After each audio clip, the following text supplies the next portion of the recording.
இன்னைக்கு சபைகள் கிருபையை கொண்டாடிக்கிட்டு இருக்கிறோம். ஆமா, we celebrate grace and many people think that grace is a cover to do sin. கிருபை பாவம் செய்வதற்கு ஒரு போர்வை என்று எண்ணிக்கொண்டிருக்கிறார்கள். Never. Grace is power to overcome the sin. ஆமென். கிருபை பாவத்தை மேற்கொள்வதற்குண்டான வல்லமை. இன்னைக்கு பாவத்தை செஞ்சுட்டு அதை மூடி மறைக்கிறதுக்கு கிருபை கிடையாது நம்மளுக்கு. ஆமென். That is not grace. Yes. உங்களை கவர் பண்ற கவர் இல்ல அது. ஆமா. அது ஒரு பவர். அது ஒரு வல்லமை. வல்லமை. எதற்கு தெரியுமா? இனி பாவம் செய்யாமல் இருப்பதற்கு. ஆமென். ஆமென். நீ போ என்று சொன்னது அவருடைய கிருபை. இனி பாவம் செய்யாதே என்று சொன்னது சத்தியம். ஆமென். அந்த சத்தியத்தின்படி அவள் நடந்தா. என்னப்பா? அவளை குறித்ததான ஒரு சில வரலாறுகள். அவர்தான் ஆண்டுடைய பாதத்திலே பரிமள தைலத்தை உடைத்து ஊற்றினவள். பஸ்கா ஆட்டுக்குட்டியை ஆயத்தப்படுத்தினவள் அவளே. உயிரோடு எழும்பிய பிற்பாடு அவரை சந்தித்த முதல் பெண்மணி அவளே. சத்தியங்கள் சொல்லுகிறது, ஹிஸ்டரி சொல்லுகிறது, அவள் அந்த தேசத்திலே அவருக்கு சாட்சியாக வாழ்ந்திருக்கிறார். அப்போ முதல் நூற்றாண்டிலே இருந்த அரசன் அங்கே எல்லாரையும் கொன்று குவித்துக் கொண்டிருந்த கிறிஸ்தவர்களை அப்பொழுது இந்த இயேசு யார் என்கின்ற ஒரு முக்கியமான தகவலை பெற்று வரும்படியாக ஒரு தளபதியை அனுப்பினான். அந்த தளபதி வந்து சந்தித்தது இந்த பெண்ணையே. இந்த பெண்ணுடைய சாட்சி அந்த தளபதியுடைய வாழ்க்கையை மாற்றினது. அவர்கள் 2 பேரும் சிறையில் அடைக்கப்பட்டார்கள். இறுதி வரை கர்த்தருக்காக சாட்சி உள்ளவளாய் அவள் வாழ்ந்து மரித்திருக்கிறாள். ஆமென். இறுதி வரை அவளை குறிச்சுதான் ஆண்டவர் சொல்றாரு, இந்த பரிமள தைலத்தை பத்தி எங்கெல்லாம் பேசப்படுகிறதோ அங்கெல்லாம் இவள் நினைவு கூறப்படுவாள். ஆமென். ஆமென். இன்னைக்கு திசையன் விளையில சமாரியா திருச்சபையில மகதலேனா மரியாளை குறித்து நம்ம பேச போறோம்னு ஆண்டவர் அன்றைக்கு சுவிசேஷத்துல எழுதி வச்சிட்டார். ஆமென். ஆமென். அவருடைய கிருபை அன்றைக்கு அவளை தப்பிவித்தது. அது மாத்திரமல்ல, சத்தியத்தின்படி அவளை நடக்க வைத்தது. எஸ். அன்றைக்கு ஆண்டவராகிய இயேசு கிறிஸ்து அந்த பிள்ளைய பாவத்திலிருந்து பிரித்து எடுத்தார். எஸ். அதற்கு இன்னைக்கும் அதே வல்லமை நம்முடைய எல்லா பாவங்களிலும் இருந்தும் நம்மை மீட்டெடுக்கிற வல்லமை உடையதாக இருக்கிறது. ஆமென். ஜீசஸ் உடைய நாமத்திலே ஒரு வல்லமை உண்டு. இயேசுவின் ரத்தத்திலே ஒரு வல்லமை உண்டு. ஆபேலின் ரத்தம் எப்படி பரிந்து பேசிக் கொண்டு இருக்கிறதோ அதே போல இயேசு கிறிஸ்துவானவருடைய ரத்தம் இப்பொழுதும் நமக்காக, உனக்காக, உன் பாவங்களுக்காக பரிந்து பேசிக் கொண்டிருக்கிறது. He died in vain for you. உன்னுடைய பாவங்களை கழுவுவதற்காகவே என் அப்பன் இயேசு சிலுவையை சுமந்தார். ஐங்காயங்களை ஏற்றுக்கொண்டார். அவருடைய முதுகிலே தழும்புகள் ஏற்பட்டது. அந்த காயங்களினாலே தான் நாம் குணமாகிறோம். அந்த சிந்தப்பட்ட கடைசி சொட்டு ரத்தமும் இன்னைக்கும் நம்மை குணமாக்கி கொண்டிருக்கிறது. பழைய ஏற்பாட்டிலே சொல்லுகிறது, ரத்தம் சிந்துதல் இல்லாமல் பாவ மன்னிப்பு இல்லை. நம்முடைய பாவத்தை மன்னிக்கும்படியாக ஒரே பலி, இனி ஒரு பலி கிடையாது. அந்த பலிக்கு நிகரான ஒரு பலி இந்த உலகத்தில் இல்லை. இனி ஆடோ மாடோ கோழியோ புறாவோ பலி செலுத்தப்படுவது இல்லை. அவர் நமக்காக பலியானார். Jesus died for us. பாவத்திலிருந்து நம்மளை பிரித்தெடுக்க. ஆமென். அதுக்கு தான் வந்தார். ஆமென். இன்றைக்கு நமக்குள்ள இருக்கிற பாவத்திலிருந்தும் அவர் நம்மளை பிரித்தெடுப்பார். ஆமென். எத்தனை பேர் விசுவாசிக்கிறீங்க? இன்றைக்கு அப்படி திருப்பி திருப்பி பண்ணுகிற பாவங்களுக்கு ஒரு விடுதலைய கர்த்தர் இந்த நாளில், இந்த 3 நாட்களில் கர்த்தர் நியமித்து வைத்திருக்கிறார். இன்றைக்கு ஒரு முற்றுப்புள்ளி அங்க வைக்க போறோம். ஆமென். Let all your commas become full stops. Because God is a God who separates us from sin. Yes. Amen. இன்றைக்கு பாவத்தில் விழுந்து விழுந்து எழுந்திருக்கிறது போதும். மறைமுகமான பாவங்கள் போதும். யாரும் பார்க்கவில்லை என்று எண்ணுகிறாயோ, அவருக்கு முன்பாக எல்லாம் நிர்வாணமாய் தெரியும். He knows everything. ஓ, யாருக்கும் அறியவில்லை என்று எண்ணிக்கொண்டு இருக்காத. சூரியனையும் சந்திரனையும் உண்மையும் ஒருவரும் மறைத்து வைக்க முடியாது. ஆமென். அவர் பார்வைக்கு மறைவான சிருஷ்டி ஒன்றுமில்லை. ஆனா அவர் உங்களை அசிங்கப்படுத்த மாட்டார். He will never உங்களை காட்டி கொடுக்க மாட்டார். He will never expose. He will give you a chance to change. Amen. இன்றைக்கு கர்த்தர் உங்களுக்கு ஒரு வாய்ப்பை கொடுக்கிறார். Amen. நான் உன்னை பாவத்திலிருந்து பிரித்தெடுப்பதற்காகவே இந்த உலகத்திற்கு வந்திருக்கிறேன். எத்தனை பேர் ஒப்பு கொடுக்க போறீங்க? I am going to pray now. Amen. இன்னைக்கு ஒரு பிரிவினையை கர்த்தர் கொடுக்க போகிறார். நீங்க யாரும் கை தூக்க வேண்டாம். But I want you to surrender. கம்ப்ளீட்டா ஒப்பு கொடுங்க. இன்னைக்கு ஒரு விடுதலை கர்த்தர் கட்டளையிட போகிறார். உன்னுடைய பாவத்திலிருந்து ஒரு விடுதலை. ஆமென். உன் பாவத்திலிருந்து உன்னையும் உன் பாவத்தையும் கர்த்தர் பிரித்தெடுக்க போற. என் வாழ்க்கையில நான் ஒரு குடிகாரனாய் வாழ்ந்தது உண்டு. என்னுடைய வாழ்க்கையில ஒரு கிறிஸ்தவன் அல்லாத ஒரு வாழ்க்கையை நான் வாழ்ந்தது உண்டு. ஆனால் என் வாழ்க்கையில் இருக்கிற எல்லா பாவங்களையும் என் அப்பன் இயேசு என்னை விட்டு பிரித்து எடுத்து விட்டார். தைரியமாய் இன்றைக்கு நின்று சொல்லுகிறேன். ஆமென். ஆமென். இன்னைக்கு அதே தைரியத்தை உங்களுக்கு கொடுக்க விரும்புகிறேன். God is going to separate you from the evil sin. உன்னில் இருக்கிற பாவங்களிலிருந்து உன்னை கர்த்தர் பிரித்தெடுக்க போகிறார். ஆமென். அப்படியே இந்த பாடலை பாடும் பொழுதே அப்படியே சோதரிக்க போறேன். என்னில் இருக்கிற எல்லாவற்றையும் சுத்திகரிங்கப்பா. நிலைவரமான ஆவியை என்னிலே சிருஷ்டிங்க ஆண்டவரே. நல்ல இருதயத்தை, புது இருதயத்தை எனக்கு கொடுங்க ஆண்டவரேன்னு சொல்ல போறீங்க. தெளிக்கப்படுகிறதான ரத்தம் இந்த மைதானத்தில் அமர்ந்திருக்கிற எல்லார் மேலையும், மேடையில் நிற்கிற எங்க 2 பேர் மேலையும், அப்பா இங்க அமர்ந்திருக்கிற எல்லார் மேலையும் உம்முடைய ரத்தம் தெளிக்கப்படுகிறதுக்காக ஸ்தோத்திரம். அப்பா எங்கள் இருக்கிற எல்லா பாவங்களையும் கர்த்தர் நீக்கி போடுவீராக. சுத்திகரிப்பு உண்டாகட்டும். சபையில ஒரு சுத்திகரிப்பு உண்டாகட்டும். வீடுகளிலே ஒரு சுத்திகரிப்பு உண்டாகட்டும். இந்த மைதானத்தில் அமர்ந்திருக்கிற ஒவ்வொரு தனிநபருக்கும் ஒரு சுத்திகரிப்பு உண்டாவதாக. ஆமென். ஆமென். அப்பா பிரிச்சிருங்கப்பா, பாவத்துல இருந்து எங்களை பிரிச்சிடுங்கப்பா. ஆண்டவர் கிட்ட கெஞ்சுங்க. அப்பா பாவம் வேண்டாம் ஆண்டவரே.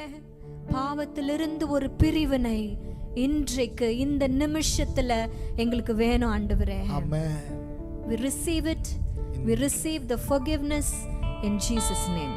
ஆமென். Amen. ஆமென். Amen. சத்தமா எல்லாரும் ஒரு ஆமென் சொல்லுங்க பார்க்கலாம். Amen. ஹalleluya. Amen. பாவம் மாத்திரமில்ல, சாபத்திலிருந்தும் கர்த்தர் நம்மளை பிரித்தெடுக்கும்படியாக தான் இறங்கி வந்தார். ஆமா, ரட்சிப்புக்கும் சாபத்துக்கும் ஒரு வித்தியாசம் உண்டு. நாம் இயேசுவின் இரத்தத்தினாலே கழுவப்படும் பொழுது பரலோகத்துக்கு சொந்தக்காரர்களாய் மாறிவிடுகிறோம். ஆனால் இந்த உலகத்துக்குரிய நன்மையான, ஆசீர்வாதமான, சமாதானமான வாழ்வை அழிப்பதே சாபம். This is curse. இந்த உலகத்துல உனக்கு கொடுக்கப்பட்ட குடும்பத்திலே சமாதானமா உன்னால வாழ முடியல. காரணம் சாபம். இன்னைக்கு அநேக ஜனங்கள் இந்த சாபம் நீங்கும்படியாக பரிகாரிகளை தேடிக்கொண்டிருக்கிறார்கள், பரிகாரங்களை செய்து கொண்டிருக்கிறார்கள். இதோ முட்டி போட்டே நடந்து போறாங்க, சாபம் நீங்கும். இதோ மலைகளுக்கு ஓடுகிறார்கள், சாபம் நீங்கும். பரிகாரங்களை செய்கிறார்கள், சாபம் நீங்கும். வசனம் சொல்லுகிறது, நாம் ஆசீர்வதிக்கப்படும்படியா அவர் சாபமாய் மாறி போனார். எஸ். கலாத்தியரின் புஸ்தகம் நிருபம் 3ஆம் அதிகாரத்தில் இதை நாம் வாசிக்கிறோம். 10ஆம் வசனத்தையும் 13ஆம் வசனத்தையும் நான் வாசிக்கிறேன். நியாய பிரமாணத்தின் கிரியைக்காரராகிய யாவரும் சாபத்திற்குட்பட்டிருக்கிறார்கள். நியாயப்பிரமாண புஸ்தகத்தில் எழுதப்பட்டவைகள் எல்லாம் செய்யத்தக்கதாக அவைகளில் நிலைத்திராதவன் எவனோ அவன் சபிக்கப்பட்டவன் என்று எழுதியிருக்கிறதே. 13ஆம் வசனம், மரத்திலே தூக்கப்பட்ட எவனும் சபிக்கப்பட்டவன் என்று எழுதியிருக்கிறபடி கிறிஸ்து நமக்காக சாபமாக்கி நியாயப்பிரமாணத்தின் சாபத்திற்கு நம்மை நீங்களாக்கி மீட்டு கொண்டார். ஆமென். ஆமென். நியாயப்பிரமாணத்தின் சாபம் மாத்திரம் அல்ல, இந்த உலகத்தில் இருக்கிற எல்லா சாபங்களையும் நீக்கும்படியாக ஆமென் கிறிஸ்து சிலுவையிலே சாபமானார். through cross, through the blood of Jesus, by the name of Jesus, you are delivered from the curse. ஆமென். சாப பரிகாரி இயேசு மாத்திரமே. இன்றைக்கு ஒருவேளை சாபங்கள் இல்லை, உங்கள் குடும்பத்தில் இருக்கிற சாபங்கள் இருக்கும் என்றால் நீங்க இன்றைக்கு தைரியமா கேட்கலாம், ஏசப்பா இந்த சாபத்திலிருந்து பிரிக்கும்படி தான் வந்திருக்கீங்களாமே, என் குடும்பத்திற்கு ஒரு விடுதலை, சாபத்துல இருந்து ஒரு விடுதலை இன்றைக்கு எனக்கு தாங்க ஆண்டவரே. எங்க குடும்பத்தையும் இந்த சாபத்தையும் பிரிச்சிருங்க ஆண்டவரே. ஆண்டவர்ட்ட கேளுங்க, அவர் சாப பரிகாரி. ஆமா, அவர் சாப பரிகாரி. இதன் பேரே விடுதலையின் வாசல் ஊழியங்கள். எங்க கர்த்தர் எனக்கு கொடுத்த அபிஷேகம் ஜனங்களை விடுவிக்கும்படியான ஒரு அபிஷேகத்தை எங்க மேல ஊற்றி கர்த்தர் ஊழியத்துக்கு அழைத்தார். அப்படி நாங்கள் ஊழியத்துக்கு செல்லுகிற கிராமங்களிலே அநேக ஜனங்களுக்கு விரோதமாக மாந்திரீகம் செய்து அவர்கள் வாழ்க்கையை சாபமாக மாற்றி விட்டு இருக்கிறதை நாங்கள் கண்டிருக்கிறோம். திருச்சியில ஏலிம் அசம்பிளி என்கின்ற சர்ச்ல ஒரு தம்பதியினர் வந்தார்கள். 15 ஆண்டுகள் எங்களுக்கு குழந்தை இல்லை, எங்களுக்கு விரோதமாக மாந்திரீகங்கள் செய்து வைத்திருக்கிறதுனால கரு உருவாகிறது, ஆனால் தங்குவதில்லை. 6 முறைக்கு மேல அபார்ஷன் ஏற்பட்டு இருக்கிறது. அன்றைக்கு இரவு இதை போலதான் ஒரு கூட்டத்தில் அவர்களுக்காக ஜெபித்தோம். கர்த்தர் அன்று இரவு அந்த சாபமான எல்லா மாந்திரீகங்களையும் கர்த்தர் உடைத்து போட்டார். ஆமென். Yes, after 15 years they conceived twins. ஆமென். திருச்சியில தான் இருக்கிறாங்க. ஆமென். அவர்கள் கர்த்தரை அறியாத ஜனம், ஆனால் கர்த்தர் அவர்களுக்கும் அற்புதம் செய்கிறவராக இருந்தார். என் இயேசு சாப பரிகாரி. இஸ்ரவேலுக்கு விரோதமாக மாந்திரீகம் இல்ல. கர்த்தர் நம் சாபங்களை நம்மிலிருந்து பிரிக்கிற கர்த்தர். ஆமென். இன்னைக்கு எப்படிப்பட்ட சாபத்துல உங்கள் குடும்பம் இருந்தாலும் இன்றைக்கு கர்த்தர் அதை பிரிக்க வல்லவராய் இருக்கிறார். அவருடைய உயிர்த்தெழுதலின் மகிமை வல்லமை இன்றளவும் மாறவில்லை. எஸ், அவர் நமக்காக சிலுவையில சிந்தின அந்த ரத்தம் நம் சாபங்களை போக்கும். ஆமென். ஏன்னா நமக்கு பதிலாக நாம் ஆசீர்வாதமா இருப்பதற்காக நமக்காக அவர் சாபமானார். வசனம் சொல்லுது, இஸ்ரவேலை ஆசீர்வதிப்பதே கர்த்தருக்கு பிரியம். But still we are in debts. கடனிலே அவதிப்பட்டு கொண்டிருக்கிறோம். Financial curses are there in the family. இந்த நேரத்தில் கர்த்தர் வாக்கு கொடுக்கிறார், அடுத்த வருஷத்துக்குள்ள நீங்க இன்னைக்கு ஒரு தீர்மானம் எடுக்க போறீங்க, இனி நான் கடன் வாங்குவது இல்லை. அந்த தரித்திரத்தை, அந்த சாபத்தை கர்த்தர் உடைக்க போகிறார். ஆமென் சொல்லுங்களேன். நம்மை ஆசீர்வதிப்பது கர்த்தருக்கு பிரியம் என்றால் ஹல்லேலூயா, பரிபூரண ஆசீர்வாதத்தை நம்ம சுகந்தரிக்கணும். நீயோ கடன் வாங்காதிருப்பாய். ஆமென். சத்தமா சொல்லுங்க பார்க்கலாம். ஆமென். ஃபினான்ஷியல் கர்சஸ் கர்த்தர் பிரேக் பண்ண போகிறார். ஆமா, ஹல்லேலூயா. ஒரு பட்டணத்துக்கு நாங்க சென்றோம். அந்த பட்டணத்திலே 10 தம்பதிகளிலே 4 தம்பதிகளுக்கு குழந்தை நிற்பதில்லை. ஒரு பட்டணத்திலே அதிர்ந்து போனோம். அன்னைக்கு அந்த கர்ஸை பிரேக் பண்ணும்படியாக ஜெபித்தோம். கர்த்தர் அற்புதத்தை சாட்சி அங்க கொடுத்திருக்கிறார். ஆமென் சொல்லுங்களேன். இன்னைக்கு எப்பேற்பட்ட சாபமா இருந்தாலும் இந்த சாபத்துல கர்த்தர் ஒரு அற்புதத்தை செய்ய போகிறார். என்ன தெரியுமா பண்ண போறார்? நம்மையும் அந்த சாபத்தையும் பிரித்தெடுக்க போகிறார். இதுவரை நீங்க வாழ்ந்த வாழ்க்கையில சாபம் இருந்திருக்கலாம், ஆனால் இன்றைக்கு சாபத்தை நம்மிலிருந்து பிரித்து எடுக்க போகிறார். ஆமென் சொல்லுங்களேன். ஆமென் சொல்லுங்களேன். இன்னைக்கு எப்பேற்பட்ட சாபமா இருந்தாலும் முடிவில் நம்ம ஜெபிக்க போகிறோம். நாம் ஆராதிக்கிற தெய்வம் உயிருள்ள கர்த்தர். ஒரு ஆமென் சொல்லுங்களேன். அவர் சாப பரிகாரி.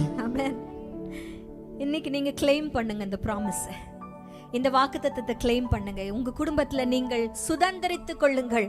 கர்த்தர் சாப பரிகாரி. ஆமென்.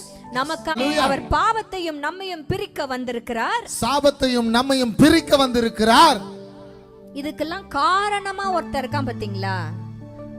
நம்மளுக்கு எதிரியானவன், சத்ருவானவன். அவனை அப்பப்ப நம்ம கூப்பிட்டுக்குவோம். சிஸ்டர், இந்த சாத்தா இருக்கான் பாருங்க, என்ன ஜெபம் பண்ணவே விட மாட்டான். இது புழுகு. இந்த கதையை நாங்க நம்ப மாட்டோம். 5 மணிக்கு இவங்க 4 மணிக்கு மட்டும் தான் ஜெபம் பண்ணுவாங்களாம். 6 மணிக்கு மேல ஜெபம் பண்ண மாட்டாங்களாம்.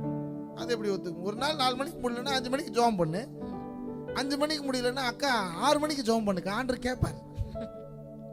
ஜெபம் பண்ணவே விட மாட்டான் பாஸ்டர். இந்த சாத்தா என் கூடவே இருக்கிறான். அப்ப ஆண்டவர் எங்க போயிட்டாரு?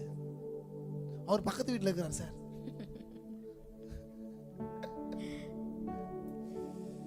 சத்ருவானவன் கிட்ட இருந்து நம்மை பிரிக்கும்படிக்கு கர்த்தர் இறங்கி வந்தார்.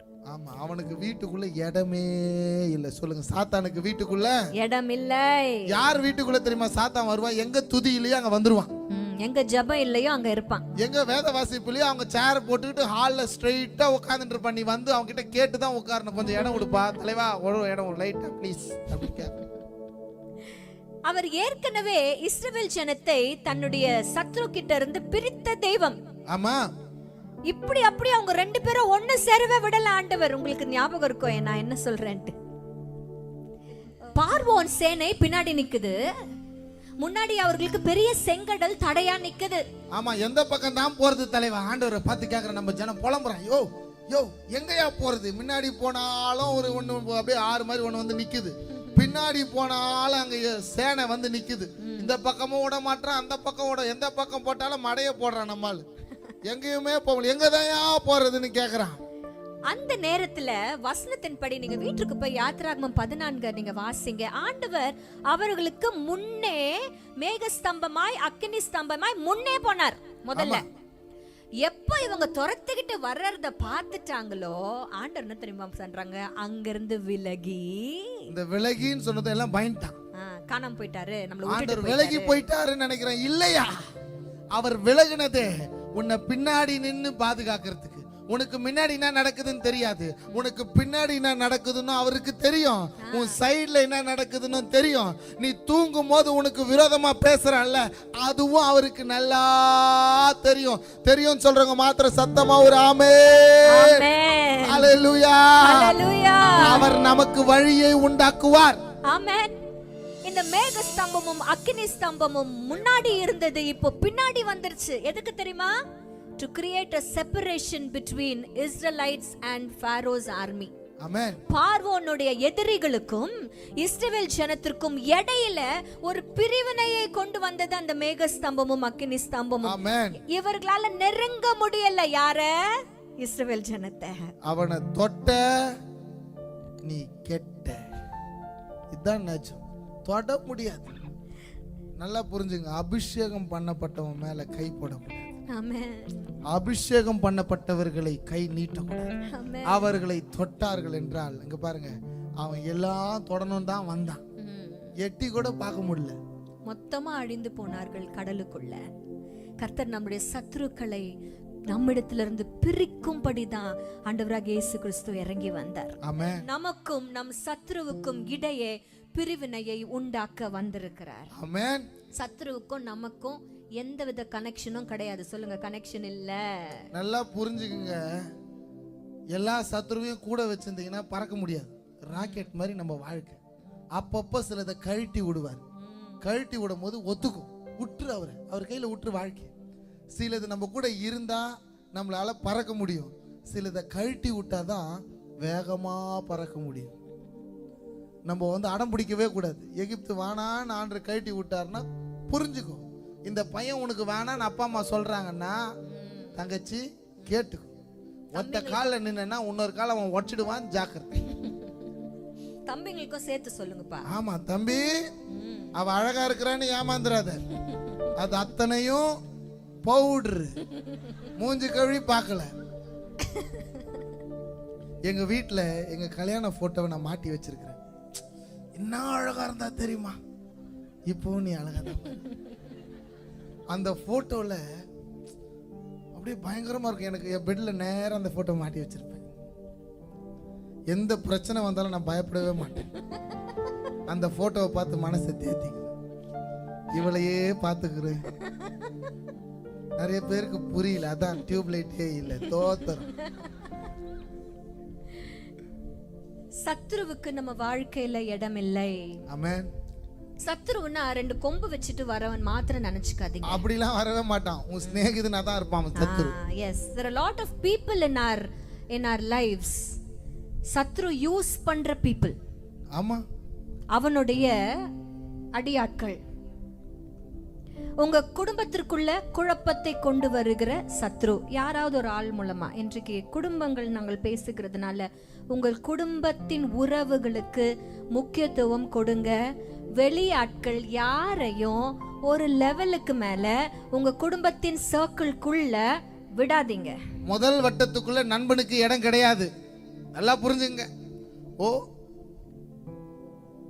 உன்னை எங்க வேணாலும் ரீப்ளேஸ் பண்ணலாம். நீங்க செய்துட்டு இருக்கிற வேலையை நீ இல்லைன்னா இன்னொருத்தர் செய்யலாம். ஆனா உன் குடும்பத்துல நீதான் தகப்பன், நீதான் மனைவி, நீதான் பிள்ளை. ஆமென். இன்றைக்கு குடும்ப உறவுகளுக்கு மேல மற்ற உறவுகளுக்கு இம்பார்ட்டன்ஸ் ஜாஸ்தியா கொடுக்க ஆரம்பிக்கிறோம். ஆமா இல்லங்க, உங்க மாமியார் உங்களை கொடுமைப்படுத்தினா கூட அவங்க உங்களுக்கு மாமியார்.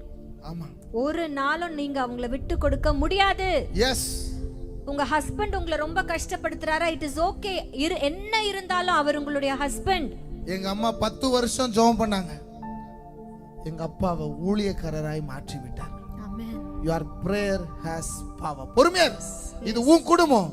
உன்னை அங்க சாட்சியா வைத்திருக்கிறார். அந்த குடும்பத்துக்குள்ள யாராலையும் பிரிவினையை கொண்டு வரவே விடாத. ஆமென். நிறைய பேர் சத்ருவாக தான் நம்மளுடைய குடும்பங்களில. ஒரு சில பேர் நம்ம வாழ்க்கையில ஆசீர்வாதமா வருவாங்க, ஒரு சில பேர் நம்ம வாழ்க்கையில சாபமாக வருவாங்க. ஜாக்கிரதையா இருங்க. ஆண்டவர்கிட்ட நல்ல ஞானத்தை கேளுங்க. யார் யார எங்கெங்க வைக்கணுமோ அங்க வச்சாலே பாதி ப்ராப்ளம் நம்ம வீட்டுல வராது. செருப்பை வெளியே தான் காட்ட முடியும். அது பேட்டாவா இருந்தாலும் கோல்டா இருந்தாலும் தூக்கின்னு வந்து நடு வீட்டுல வச்சுக்காது. இன்றைக்கு கர்த்தர் சத்ருவுக்கும் நமக்கும் இடையே பிரிவினையை உண்டாக்க தான் வந்திருக்கிறார். ஆமென். முதல்ல கேட்டோம், எதிலிருந்து பிரிவினை? சத்தமா சொல்லுங்க. பாவத்திலிருந்து ஒரு பிரிவினை. எல்லாரும் சொல்லுங்க, பாவத்திலிருந்து ஒரு பிரிவினை. பாவத்திலிருந்து பிரிவினை. இரண்டாவது எதிலிருந்து பிரிவினை? சாபத்திலிருந்து பிரிவினை. மூணாவது எதிலிருந்து பிரிவினை? சத்ரு கிட்ட இருந்து பிரிவினை. ஆமா, வெட்ட போறார் இன்னைக்கு. சில உறவுகளை வெட்டி எடுக்க போகிறார். அந்த உறவு உனக்கு தேவையில்லை, அதை வெட்டி எடுக்க நீ விட்டு கொடுத்தனா மேல பறப்ப, இல்லைன்னா அங்கேதான் பறந்துட்டு இருப்ப பலூன் மாதிரி.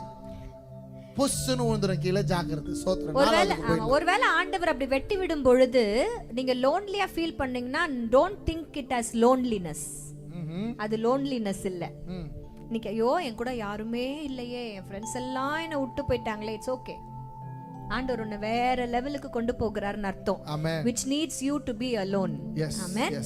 நான்காவதாக கடைசியாக ஆண்டவர் நம்மை நம்மளுடைய வியாதியிலிருந்து பிரிக்கும்படியாக தான் அவர் இறங்கி வந்திருக்கிறார்.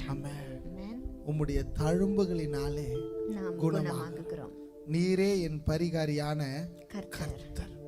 நான் சொல்றேன், பல வியாதிகள் நோய்களே கிடையாது, அவைகள் பேய்கள். நான் பார்த்திருக்கிறேன். இன்னைக்கு நம்ம பார்க்க போறாது. பல வியாதிகளே இல்லை. கேன்சர் என்று சொல்லி வந்தார்கள், பரிபூர்ண சுகத்தை அவர்கள் பெற்றார்கள். இந்த பக்கத்துல ரிப்போர்ட் இருக்குது, முடிச்சூர்ல இருக்கிறாங்க. அவர்கள் பேர் மேரி. யூட்ரஸ்ல கேன்சர் இருந்தது. இந்த பக்கத்துல அடுத்த வாரம் ஜெபம் பண்ணிட்டு நாங்க ஒரு ரிப்போர்ட் எடுக்கிறோம், கம்ப்ளீட்டா ஹீல்ட். அதுல அதுக்குண்டான ட்ரேசஸே இல்லை. செகண்ட் ஸ்டேஜ் கேன்சர்ல இருந்தவர்கள் பரிபூர்ணமாய் விடுதலை பெற்று 4 குமாரர்கள்ல 2 குமாரத்துக்கு கல்யாணம் பண்ணிட்டாங்க. சோத்திரம்.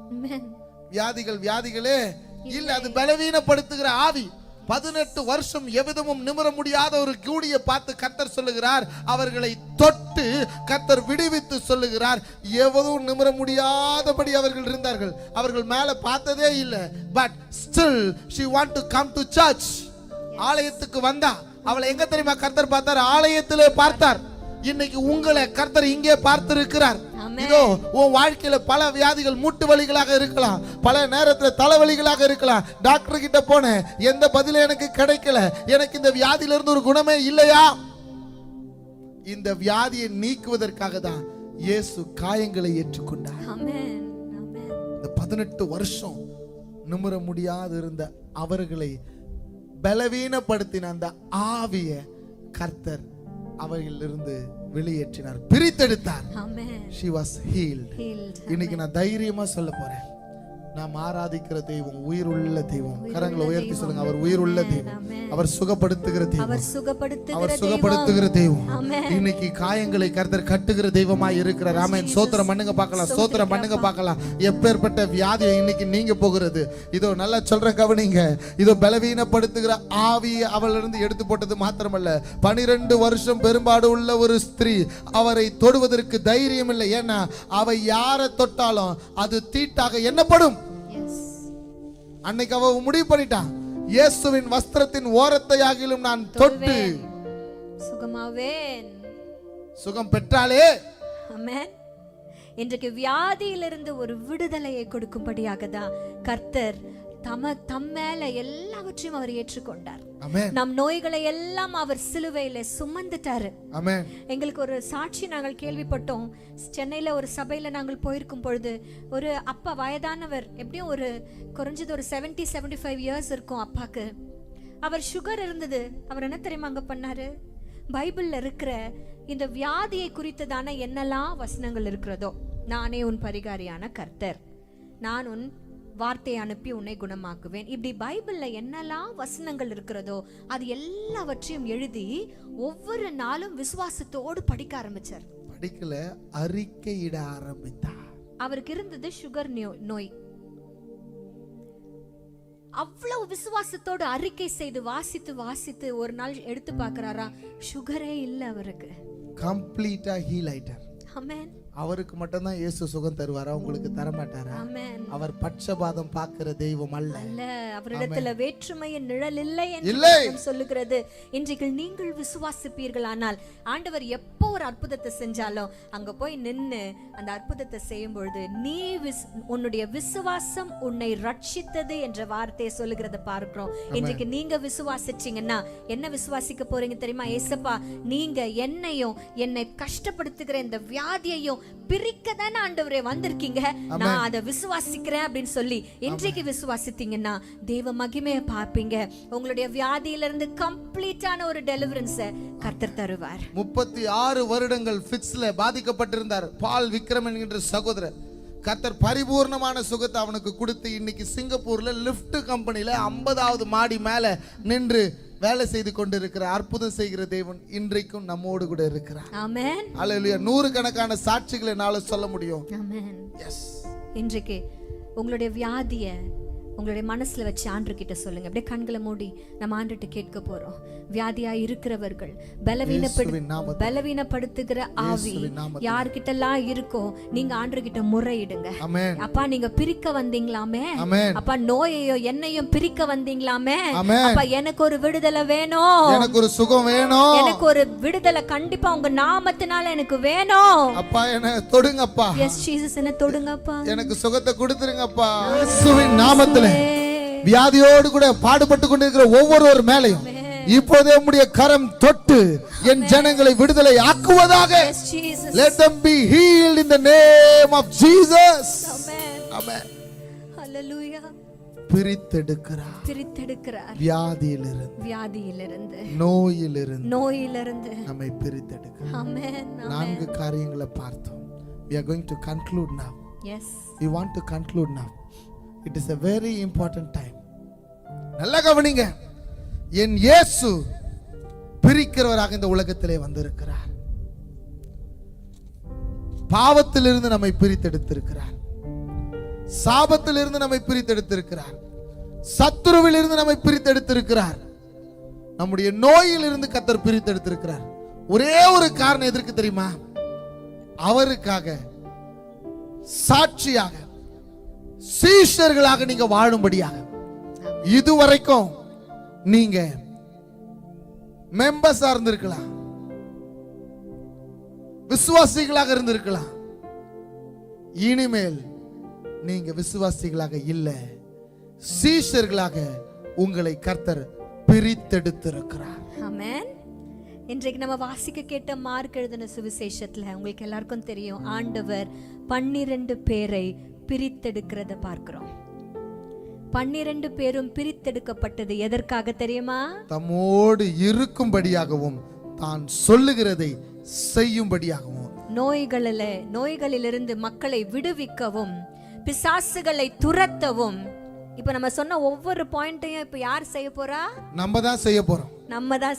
யார் செய்வாங்க? சீஷர்கள் செய்வாங்க. ஆமென். ஆமென். ஆண்டவர் சொல்றாரு, நீங்கள் உலகமெங்கும் போய் சர்வ சிருஷ்டிக்கு சுவிசேஷத்தை அறிவித்து அவர்களை பிதா குமாரன் பரிசுத்த ஆவியானவர்னால அவர்களுக்கு ஞானஸ்நானம் பண்ணி என்ன ஆக்குங்கள்? சீஷராக்குங்கள். என்ன ஆக்குங்கள்? சீஷராக்குங்கள். அப்ப நியாயமா ரட்சிக்கப்பட்டு ஞானஸ்நானம் பெற்றவர்கள் நீங்களும் நானும் யாரு? சீஷர்களா? நல்லா புரியுற மாதிரி ஒரே ஒரு விஷயத்தை சொல்லி நான் முடிச்சிட்டு நான் ஜெபிக்க போகிறேன். We are going to conclude, Jezima. இயேசுவை நம்புகிறவர்கள் எல்லாரும் விசுவாசிகள். இயேசு யாரை நம்புகிறாரோ அவர்கள் சீஷர்கள்.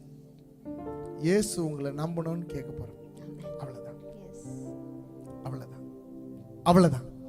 இயேசுவுக்காக ஒரு வாழ்க்கை, அவர் சொல்லுகிறத செய்கிற அழகுள்ள வாழ்க்கையை நம்ம வாழ போறோம். அடுத்த வருஷம் இங்க வரும்போது 100 இல்ல 1000 சாட்சியை நம்ம கேட்க போறோம்.